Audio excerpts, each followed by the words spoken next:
여러분들께서요, 제 심야 방송을 많이 보시기 때문에 제가 잠을 자지 않고 계속 보도를 해드리고 있습니다. 많은 성원 그리고 이 구독 권유를 부탁드리겠습니다. 이번 첫 뉴스는요, 공수처 뭐 형편없다는 건 뭐 여러분들 잘 아시잖아요. 근데 이렇게까지 형편없는 거는 잘 모르실 거예요. 지금 공수처 1호 기소 체포영장이 기각됐고 바로 이어서 구속영장을 1호 구속영장을 청구했어요. 누구한테? 손중성 검사한테. 왜 그랬겠습니까? 경선 일정이 11월 5일 다가오니까 빨리 윤석열 총장 소환 조사해야 될 거 아니에요? 이게 여권의 생각 아니겠습니까? 그 여권의 시나리오에 맞추다 보니까 무리하게 그야말로 체포영장마저도 기각이 됐는데 그거보다 더 무거운 구속영장을 청구해가지고 기각이 됐어요. 이런 망신을 당했는데도 김진욱이 버티고 있어요. 김진욱이 잘라내는 캠페인을 벌여야 돼요. 자, 그러면 뭐 체포영장, 구속영장 기각될 수도 있겠죠. 그러나 지금 보도를 보면 중앙일보가 맨 먼저 단독 보도를 했고요.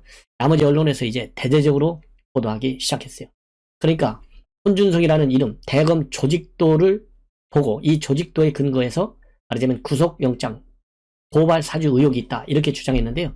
대검 조직도에 손준성이 이름이 딱 들어가 있는 조직도도 못 구하고 그 조직도에다가 손준성이라는 이름을 말이죠.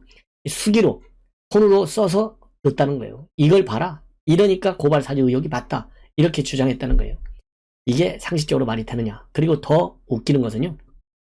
이 구속영장에다가 그야말로 이 손준성과 그 아래에 있는 성상욱 수사정보 2담당관인데 둘이서 공부했다고 보는 우선의 상급 검찰 간부를 성명불상이라고 적시했고 또 이 김웅 의원에게 보낸 기사 그리고 페이스북 캡처 사진 배보자 지현진 씨에 대한 설명 8개월문을 손 검사에게 보내고 또 손 검사 지시로 최강욱에 대한 고발장을 썼다 하는 검찰 공무원 이런 모두 사람을요 성명불상으로 적었다는 거예요. 그리고 김웅과 함께 여권 인사 고발을 공모했다고 본 당시 미래통합당 인사 역시 성명불상으로 적었다는 거예요. 그러니까 고발사주 의혹의 지시자, 또 이 고발장 작성자, 공모자 모두가 성명불상이에요. 그러면 이 성명불상이 이 구속영장이 A4 용지 12장짜리인데요. 12쪽짜리 이 분량의 구속영장에 성명불상이라는 단어가 몇 번이나 나온 줄 아십니까? 23번이나 나왔대요. 이게 대한민국 공수처의 구속영장이에요. 23번. 그 다음에 더 얼빠진 것은 뭔지 아십니까? 대검 간부 이름조차도 제대로 못 썼어요. 대검 간부 이름이 그 당시에는 옳은 이름은 대검 차장검사가 누구냐면 구본선 차장검사예요. 지금 현재는 이제 법무연수원 연구위원으로 가 있는데 구본선이 맞는데요. 이 구본선이라고 적어야 되는데 대검 차장검사 작년 4월달인데 조남관으로 잘못 적은 거예요. 조남관이는 이게 작년 4월달 얘기인데요. 그 이후 6월달에 조남관은 구본선의 후임으로 부임을 했어요. 자, 이걸 보고 이 검찰에서는 당시 대검차장이 누구인지는 윤 총장으로 가는 보고라인을 구성하는 하나의 본질적인 문제인데 기본적인 사실관계조차도 파악을 못하고 이렇게 구속영장에다가 조남관 대신에 엉뚱한 이 구본선 대신에 엉뚱한 조남관을 갖다 집어넣었다는 거예요. 자, 이렇게까지 엉터리 구속영장을 청구했으니 더더욱이 엉터리 구속영장이라고 하는 것은 이미 여러분께도 제가 보고해드렸지만은 이 사건의 배경을 서술하면서 말이죠. 윤 총장과 관련된 내용에 5천자 이상을 할애했다는 거예요. 윤 총장과 관련된 5천자. 그러니까 이 6가지 항목, 즉 판사 사찰 문건 작성 및 배포, 그 다음에 윤석열 장모 대응 문건 작성, 채널A 사건 감찰 및 수사 방해, 그 다음에 윤석열 징계에 대한 법원의 판결, 그러니까 여권이 윤 총장을 공격할 때 활용했던 내용 6가지 항목이나 5천자 이상을 할애해서 이 손준성 구속영장에 써놨어요. 이 3가지만 보더라도 얼마나 엉터리 수사를 했느냐. 그러니까 지금 현재 손준성 검사의 경우에는요. 직권남용죄, 공무상 비밀누설죄, 공직선거법 위반, 개인정보보호법 위반, 그 다음에 형사사법절차 전자화 촉진법 위반 이 5개 혐의를 받고 있는데요. 이렇게 엉터리 구속영장을 쓴 거예요. 자, 그래서 지금 현재 법 쪽에서는요. 공수처 수준이 이런 정도일 줄까지는 몰랐다. 아무리 수사가 덜 됐다 하더라도 사람을 구속하려는 영장심사에서 사실관계조차 잘못된 자료를 들고 간다는 것은 말도 안 된다.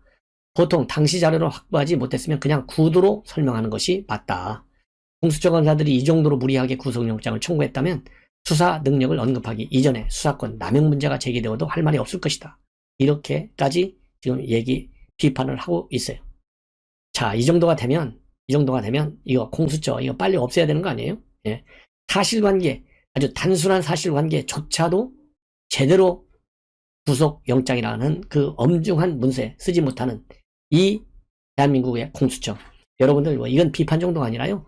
글쎄요, 법으로 될지 뭐가 될지 모르겠지만은 공수처 해산, 해체, 뭐라면 주장해야 될 것 같고, 국민의힘에서요 공수처 해체 관련 입법안 만들어야 될 것 같습니다. 그래서 국민의힘에서 제대로 이 공수처 이 폐지 투쟁을 좀 벌이십시오. 자, 이번 두 번째 문제는요, 지금 대장동 사건이 지금 이제 노태우 대통령의 서거와 장례 문제에 대해서 다소 뒤로 좀 처지는 경향이 있어요. 그런 사이에 검찰에서는 지금 남욱 그다음에 정영학, 김만배, 또 각상도 아들 이런 사람들 소환 조사를 해서 김만배에 대해서는 영장을 재청구하는 방향으로 지금 검토가 진행되고 있는 것으로 알려지고 있는데요. 그 사이에 지금 현재 어제 오늘 사이에 많은 뉴스가 나온 것이 바로 황무성 일대 사장이 사퇴한 것과 관련해서 이미 녹취록이 나왔잖아요. 그러니까 이 녹취록은 누구하고 되어 있냐면 황무성하고 유한기 당시 기획본부장하고 싸우는 얘기예요. 너 사퇴해라. 이게 이재명 시장의 뜻이다. 이렇게 압박하는 거예요. 이재명과 정재상이가. 자, 그런데 이 과정에 있어서 뭐가 또 이제 새로 나타났냐면 황무성 사장을 사퇴를 압박한 것이 아니다. 사퇴를 그냥 권유했을 뿐이다. 왜? 그 당시에 2억 원을 뇌물을 받아가지고 사기 혐의로 재판을 받고 있었기 때문에 황무성 사장의 명예를 위해서 사퇴를 권유했지 사퇴를 압박한 것이 아니다. 이렇게 유한기 당시 기획본부장은 입장문을 내놓고 있어요. 여기에 대해서 황무성 사장 전혀 그 2억 사기하고는 관계가 없다. 오히려 자기가 돈 빌려줘가지고 못 받고 있다. 왜 거짓말하냐? 이렇게 해서 지금 둘이 맞붙고 있고 대립되어 있어요. 이러는 과정에서 유한기가 말이죠. 김만배한테 2억 원을 챙겨 받았다. 이런 내용을 원희룡 지사가 전격적으로 폭로했어요. 그리고 검찰에서도 유한기가 2억 원을 받아먹었다. 예. 이 사퇴 압박과 관련해서 이 부분에 대해서 혐의를 잡고 수사 중에 있다라는 지금 보도가 나오고 있습니다. 자, 이렇게 해서 이제 황무성과 그 다음에 유한기 간의 갈등, 대립된 입장문이 지금 반복되고 있는데요. 그러다 보니까 그리고 이재명 측에서도 당연히 이 시장하고는 전혀 관계가 없다. 딱 잘라서 선을 긋고 있어요. 그러니까 이 황무성 측에서는 그러면서 이게 자작극 아니냐 이런 지금 이 반박이 나오고 있어요. 자작극. 그래서 이제 이 후보 측에서 이 모든 것이 자작극인 것처럼 이렇게 꾸며나가니까 황 사장도 입장문을 내세요. 내가 자작극을 볼 이유가 뭐가 있냐? 이렇게 반박을 하고 그야말로 이 불합리하고 비상식적인 일로 인해서 저에게는 큰 수치심이었기 때문에 이를 알리지 않고 지내왔는데 최근에 이재명 전 시장이 대장동 게이트를 보고 거의 큰 후회를 하지 않을 수가 없다. 그래서 이 녹취록을 결정적으로 공개하게 됐다는 거예요. 왜냐하면 이재명이가 국감장에서 너무 그야말로 거짓말을 많이 하니까 즉 황무성 사장을 가지고 역량 있는 사람이었고 더 있었으면 했다. 이 후보가 정말 그렇게 생각했다면 당시 저에게 한마디라도 했어야 하는 것 아니었나 하는 생각이 든다 이거예요. 예. 그렇기 때문에 이런 이재명 시장이 국감장에서 이렇게 얘기한 거 한 번도 들어보지도 않았는데 왜 이렇게 거짓말하냐 이런 얘기입니다. 그래서 열받아가지고 지금 문제가 이제 복잡해지고 있고 유한기의 2억 이제 수뢰 행위도 검찰의 수사선상에 올라갈 수밖에 없다. 그리고 이제 황무성 사장이 또 폭로한 것 중에 하나는요. 대장동 공모 지침서가 변경됐는데 느닷없이 자기도 모르게 말이죠. 그 보고돼가지고 공모 지침서에 1822억 고정수익을 가져가는 현재의 방식으로 이미 바꿔져 있더라. 본인은 즉 공사가 투자 지분만큼 50% 이익을 가져오면서 알고 있었는데 그게 아니고 딱 캡이 씌워져 있었다 이거예요. 1822억으로. 이렇게 도시공사가 50% 갖고 왔어야 되는데 1822억으로 고정수익만 딱 가져오게 되는 바람에 나머지가 어디로 갔냐? 하천대유하고 천화동인한테 다 넘어갔잖아요. 8천억 정도나 되게. 이래서 이거는 무슨 특정 세력, 즉 불순 세력이 여기에 개입했을 가능성이 매우 농하다. 이렇게 밝히고 있습니다. 자, 그래서요, 이제 유한기 본부장의 2억 수수 정황과 관련된 이제 수사가 또 새로운 수사거리가 되고 있어요. 그리고 이 유한기 본부장은요, 화천대유가 포함된 하나은행 컨소시엄이 선정되는 과정에서 절대평가 심사위원장을 맡은 바 있어요. 그리고 또 이런 2억 수설, 그러니까 김만배하고 남욱이 전달해줬다는 거거든요. 2억을. 그런데 이거에 대해서 유한기는 사실이 아니다 이렇게 부인을 하고 있습니다. 그래서 이 지금 대장동 사태가 말이죠, 굉장히 이 수사의 범위가 커지고 있어요. 뇌물 문제, 특혜 로비 문제에 이어서 직권남용으로까지 지금 확대되고 있다라는 TV조선의 보도가 지금 나오고 있습니다. 자, 그런데 과연 이 검찰이 말이죠, 이런 뇌물, 로비, 그 다음에 직권남용 문제에 있어서까지 제대로 수사할지는 우리가 전혀 기대할 수가 없는데 한계가 있다. 그래서 특검으로 가야 되는 거예요. 예, 이런 말씀을 드리고 싶고요. 자, 그 다음에는 이제 홍준표 후보. 예, 홍준표 후보가 이제 상당히 지금 뭐 지지율이 굉장히 급등하고 있어요. 다만 당심의 아직 움직임이 민심의 움직임에 따라가지 않는 그런 한계 상황이 있지만은 굉장히 지금 급등하고 있는 것은 하나의 여론 지표로 볼 때 그 추세에 있습니다. 그러다 보니까 여러 가지 이제 입장문을 지금 윤석열 총장과 대립되는 입장문도 많이 내놓고 있는데요. 방금 전에 여의도 캠프 사무실에서 기자회견을 통해서 밝힌 내용, 지금 보도가 막 나오고 있습니다. 김종인 비대위원장의 대선 역할론과 관련해서요, 본선에서 도움이 될지 안 될지를 보고 판단해야 되겠다. 11월 후보 선출 이후로 김종인 역할론이 나오지 않겠는가 이렇게 질문을 하니까 그 모든 것은 본선에 따라 하지 개인 감정이나 그다음에 호불호로 정치하지는 않는다. 경선 후에 가장 중요한 건 원팀 정신이다. 이렇게 입장을 밝히고 있습니다. 이 발언은 바로 뭡니까? 본선 전략 차원에서 접근해야 한다는 원칙론적 입장을 밝히지만은 야권에서 제기되고 있는 김정인 역할론에 대해서, 왜냐하면 김정인 역할론은 특히 이준석 대표가 굉장히 강하게 주장을 하고 있지 않습니까? 상당한 거리를 두는 언급으로 해석이 될 부분입니다. 그리고 또 이재명 이 대장동 개발 관련 의혹, 지지율이 안 움직이고 있잖아요. 오히려 뭐 올라가기도 하고요. 이런 것과 관련된 질문에 대해서는요, 이재명 후보가 대장동 비리에도 불구하고 건재한 이유는 진영 논리 탓이다. 그렇지만은 오래가지는 않을 것이다. 이런 입장을 내놓고, 대장동 의혹과 관련해서는요, 본인이 대통령이 되면 인수위원회 시절에 감옥으로 보내겠다. 이재명을. 이것은 정치 보복이 아니다. 대장동 문제는 결국 본인이 대통령이 돼 이재명을 감옥에 보내는 것 빼고는 해결 방법이 없다. 아주 초강경 입장을 보이고 있는데요. 당연한 얘기다 저는 생각합니다. 그리고 유승민 후보와의 단일화와 관련된 지금의 루머, 찌라시 내용과 관련해서는요, 나는 찌라시 정치는 하지 않는다. 딱 잘라서 부인을 하고 있는 것이죠.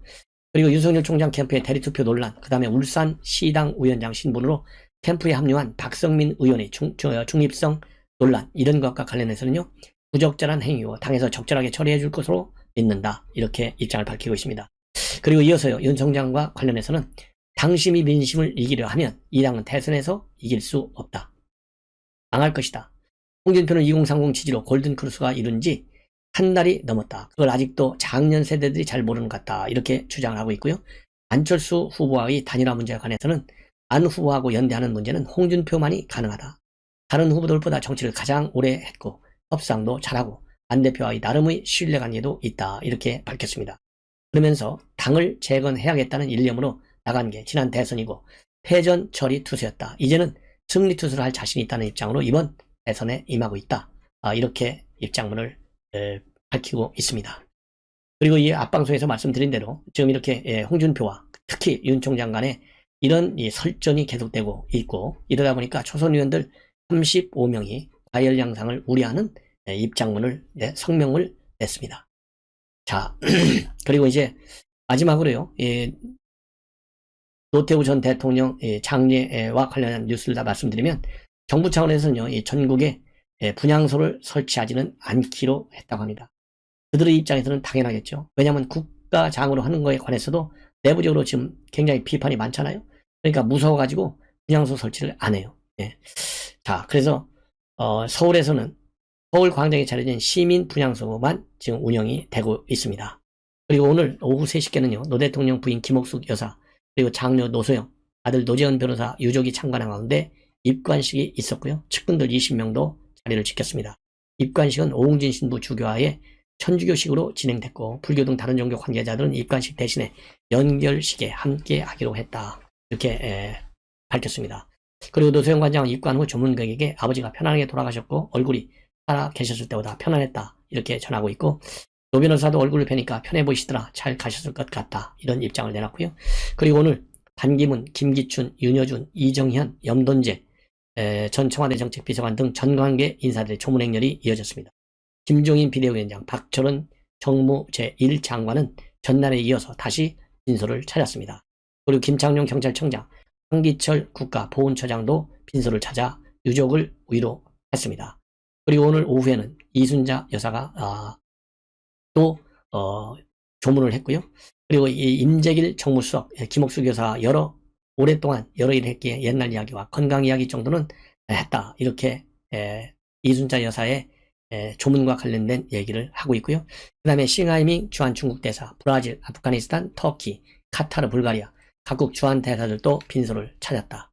그리고 재계에서는 신동빈, 허창수, 전경련 회장, 이여령 이화여대 교수, 홍석현, 서승환 연대 총장, 조계종 총무원장인 원행수님, 원불교 오우성 교정 원장, 그래서 학교와 종교계의 조문 발길도 이어졌고요. 방송인 뽀빠이 이상용 씨도 빈소를 찾았다. 이렇게 되어 있고요. 그리고 오늘 오후에는 한 노인이 잠시 난동을 피워서 경찰이 출동해 제지하는 일도 있었다고 합니다.